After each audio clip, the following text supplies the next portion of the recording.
Not the best start to the weekend. The rain moved in along with some cooler temperatures. Jeff is here to tell us whether the chilly and damp weather will stick around and into tomorrow. Not the same chilly weather, well, the chilly weather will, but not the same damp weather. We're going to have another system for tomorrow, believe it or not, even though this one is in the process of moving out tonight. You can see northwestern areas have already cleared out. Still some clouds, maybe a little bit of mist or drizzle, but basically the light rain now confined to areas from around south side or parts of the peninsula down anyway into areas of North Carolina. Not a lot of rain in terms of total amounts, 1/2 of an inch of rain in general, but it has been rather damp and it remains that way. Light rain right now 49, winds out of the north at 7. They'll be a little gusty still the remainder of tonight. As for what we can expect later tonight and into tomorrow, well, you see these temperatures falling. These are sort of average temperatures in urbanized areas, falling down to about 40, and then they start to climb back up. Notice the sunshine rather early in the morning as well. But you see the clouds already by noon. That's what's going to change for tomorrow afternoon. As for inland areas, get a little bit colder, down into the 30s. Let's call it 36 or so. But again, starting to rise up by noon with the clouds on the increase and rain moving in. I'll let you know more about that. How much we get when it ends, that's all coming up. Jeff, thanks. Distilleries across the state are saying cheers to a new bill being proposed at the state level. It would drastically lower taxes on spirits sold in tasting rooms. Robert Boyd has the story from Williamsburg. Well, I'm at 8 Shires Colonial Distillery in Williamsburg, and they say more than half the price you pay for each bottle of alcohol you buy goes back to the state, and that's not right. William Smith Dodson Jr. has been pouring gin and rum at 8 Shires Colonial Distillery for the past 2 years and has yet to make a profit. He blames part of the problem on taxes. We're taxed at over $30 per gallon of alcohol, while beer is only taxed at about 28 cents per gallon of alcohol. It's such a dramatic difference that it's hard to make a profit in the industry as a distiller. Dodson says a big issue is that 69% of the state's taxes go toward a markup or warehouse fee. Dodson says most distilleries don't even use warehouses. They make the spirits on location. So what we're saying is, because if we're making it, we're selling it, we're doing all the overhead, why are you collecting all this money? Because you're not sending it back to the taxpayers. So now a bill has been put forward that would wipe out that markup tax. There are currently 57 distilleries in Virginia. Instead of $10 a bottle, we would get almost $17 a bottle back. It would make us as distillers in Virginia much easier to compete. Dodson says it's tough enough starting a distillery from scratch. So I had to find any help from the government is appreciated. It would help a lot if we could have more money to plow back into the business to help grow the business. This bill has already passed through the Senate and is now on to the House. In Williamsburg, Robert Boyd, 13 News Now. You won't see ads on school buses anytime soon. We told you about a proposal that would allow schools to sell commercial advertising on the size of buses. It would be a way to pull in some extra revenue. Well, a Senate committee has tabled the bill until next year.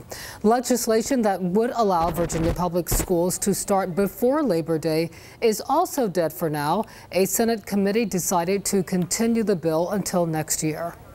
President Trump was in Florida tonight paying his respects to the Parkland community after Wednesday's school shooting. His visit comes amid questions that the FBI could have prevented the tragedy. Tonight, the FBI admitting it did not follow proper protocol after receiving a tip last month about accused gunman Nicholas Cruz. The FBI saying it did not investigate further despite the warning. ABC's Maggie Woolley reports people are feeling a mixture of shock, grief, and anger. The president and first lady are grieving with Parkland this Friday night. Very sad something like that could happen. Offering their support to a community still raw after Wednesday's school shooting took the lives of 17 people. 2 of them, both teenagers, laid to rest today. What if that was your child that was shot 3 times in the heart, in the head, in the hand? Think about it. Their alleged killer now offering to plead guilty in order to avoid the death penalty. No word yet if the state will accept the deal. We are part of this community. As this community hurts, so do we. The FBI has now admitted they were warned about the alleged shooter 6 weeks ago.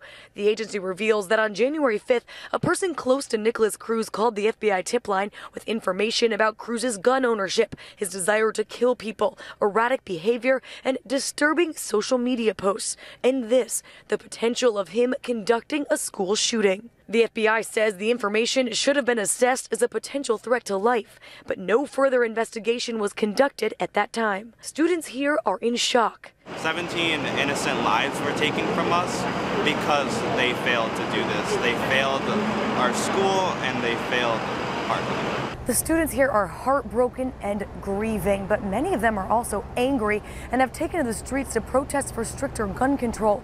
The president was asked during his visit about gun laws, and he had no comment. Maggie Rulli, ABC News, Parkland, Florida. For some people, the Winter Olympics have been tainted by the scandal involving Larry Nassar. The U.S. Olympic Committee is trying to unravel how the team doctor managed to abuse hundreds of young athletes. For one mother, a hunch about her son's coach turned into a 5-year quest. Reporter Jeremy Campbell has the story. I really wish that I would have seen the signs sooner. This is a trail of evidence collected by a mom. It led police to a wrestling coach who would face 513 counts of child abuse charges. Mr. Gorman was always very willing to, give him rides and, bring him home from practice, take him out to dinner, keep him, stay over at their house and, bring him to tournaments. And so, I was very thankful and very naive, not realizing or seeing the signs. This is a warning sign for parents. She found a Facebook message to her 13-year-old son that confirmed her fears. The coach's words weren't a solicitation, but they were obscene, lewd, and written to a child. That was my aha moment. Once I saw this message, I knew at that point that my suspicions were correct and that it was most definitely an inappropriate relationship. The words are too vulgar for us to share. However, it wasn't enough for the coach to face charges. The principal told me that Mr. Gorman admitted to sending the message and said that he shouldn't talk to boys like men and that going forward he would work on that and not do that. When the coach only received a temporary suspension, the mom turned to police. I'm thinking they're going to remove him, they're on high alert. When I followed back up with the police department, they told me, we've already closed your case, we don't have enough evidence. That all happened in 2011. That's where this pile of research comes in. For the next 5 years, the mom learned everything she could about the coach. She set up a Facebook forum for other parents to report abuse, and she got responses. I always thought to myself, God, show me that, my suspicions are wrong. Then came the call that she was right. And so I answered the phone, and it was the criminal investigation unit, and they investigated and they were able to get enough evidence to charge him, and he was being arrested that night. 2 boys had come forward. 1 man pleaded guilty, a coach. He was charged with 513 child sex crimes for only 2 victims. I say only.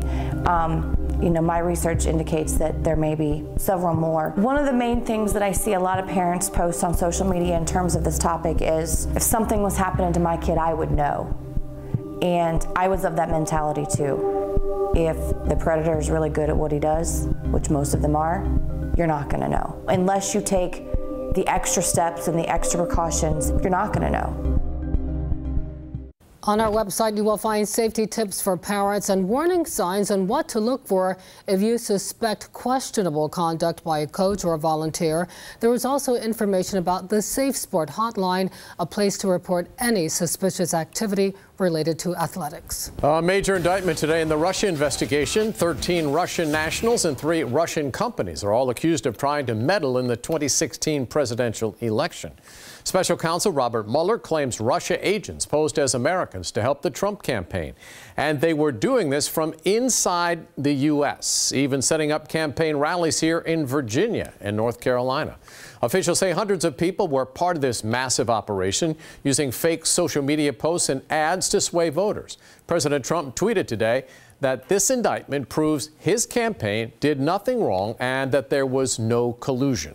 Another powerful earthquake has struck in southern Mexico. The magnitude 7.2 quake was in the Pacific coastal region. That same area has seen several powerful earthquakes in recent decades, including an 8.2 quake just last September that killed more than 200 people. Many buildings in the area are still damaged from the quake last fall. Tonight, many people were seen in the streets concerned after fleeing some strong aftershocks. There have been no reports so far of injuries or damage.